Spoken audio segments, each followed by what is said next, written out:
लता मंगेशकर माता सरस्वती के रूप में हम लोगों के बीच में थी। उनका इस दुनिया से जाना म्यूजिक इंडस्ट्री के लिए एक ऐसा नुकसान है जिसकी भरपाई शायद कभी ना हो पाए। स्वर साम्राज्ञी, स्वर कोकिला, राष्ट्र की आवाज, सहराब्दी की आवाज, भारत की कोकिला जैसे अनेक नाम उनके लिए प्रयोग किए जाते हैं। लता जी का जन्म 28 सितंबर 1929 में इंदौर में दीनानाथ मंगेशकर के घर हुआ था। लता जी 5 भाई बहनों में सबसे बड़ी थी।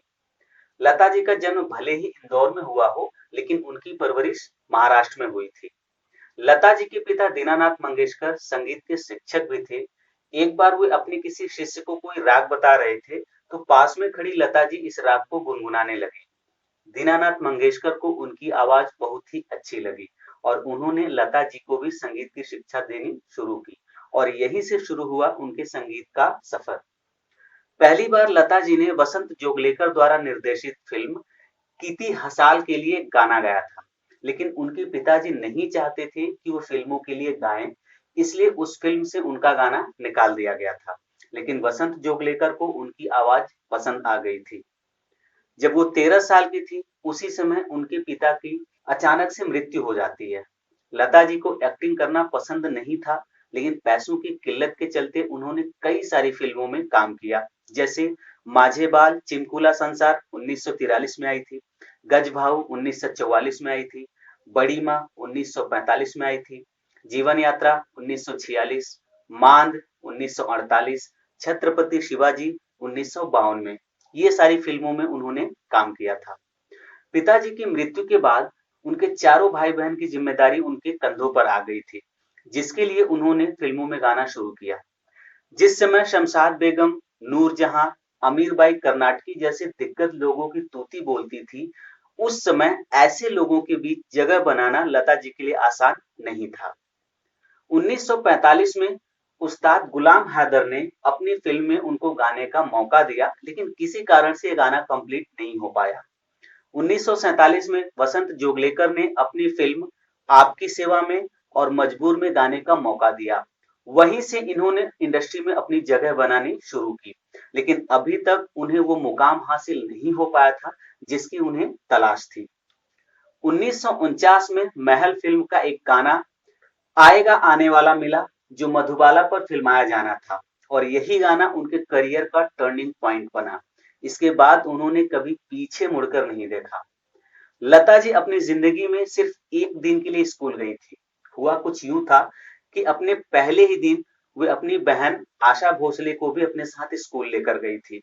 तो वहां टीचर ने आशा भोसले को ये कहकर निकाल दिया कि आपको भी फीस देनी पड़ेगी।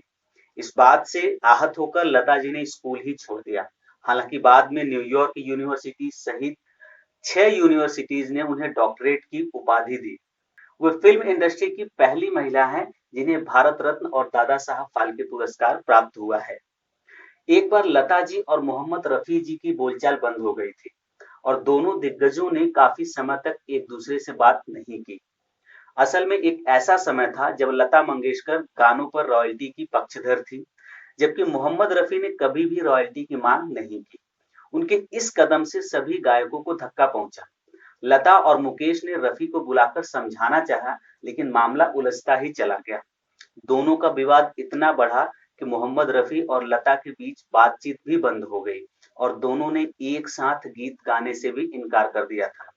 हालांकि 4 साल बाद अभिनेत्री नरगिस के प्रयास से दोनों ने एक साथ एक कार्यक्रम में गाया भी।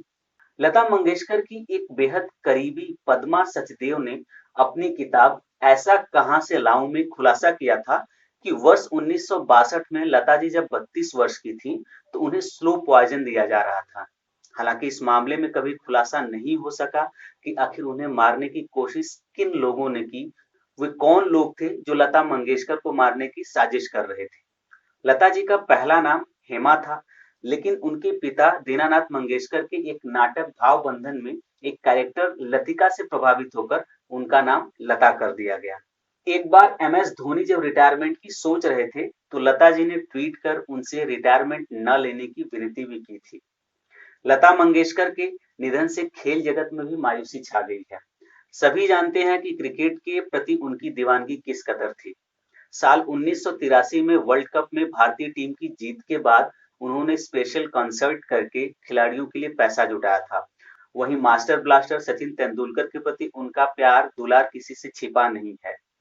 जहां तक मैंने उनके बारे में पढ़ा या सुना है, लता जी किसी के साथ बेअदबी या बदतमीजी से कभी पेश नहीं आई, बल्कि नए कलाकारों को बढ़ावा देना, उनका मार्गदर्शन करना उनकी आदत में शुमार था। सादगी और विनम्रता की मूरत थी। लता जी भोजपुरी में भी कई गाने गाए हैं। लता को पहली बार मंच पर गाने के लिए 25 रुपए मिले थे। इसी वे अपनी पहली कमाई मानती हैं। लता जी अब तक 20 से अधिक भाषाओं में 30,000 गाने गा चुकी हैं। अगर इन सभी गानों को हम सुनना शुरू करें तो हमें लगभग 3.5 महीने लगेंगे और कोई भी गाना रिपीट नहीं होगा।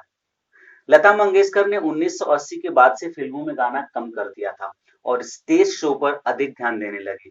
पुरस्कार या अवार्ड्स की बात करें तो उन्हें 6 बार फिल्म फेयर अवार्ड दिया गया है, 3 बार नेशनल अवार्ड दिया गया है, महाराष्ट्र सरकार पुरस्कार से भी 2 बार नवाजा गया है।